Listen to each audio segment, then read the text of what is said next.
كلنا بنحب المافنز وبنشتريها من بره. هنتعلم نعملها في البيت، مش بس عشان نوفر لكن عشان نضمن المكونات اللي احنا نستخدمها. هنتعلم نعمل مافن سربرايز.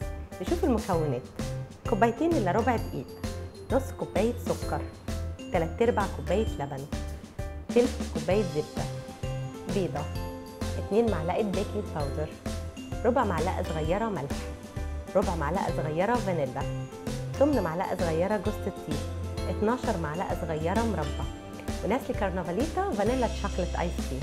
نشوف هنعمل ايه. هضيف المواد الجافه كلها مع بعض: الدقيق والسكر، بيكنج باودر، ملح، وجوز الطيب، وبعدين هضيف لهم الزبده. هقلب تقلبتين، وفي بول تاني هحط اللبن مع الفانيلا والبيضه.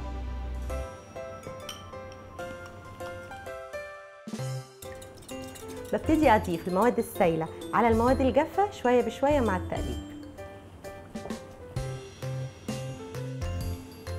كده المافنز جهزت. هحطها في الصينيه وهزود معلقه مربى على كل واحده.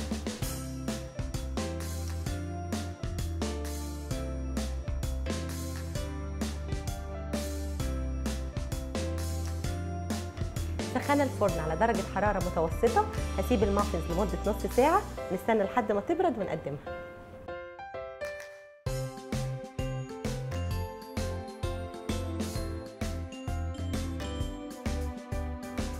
سبت المافنز تبرد وهقدمها مع نسل كارنفاليتا فانيلا شوكليت ايس كريم.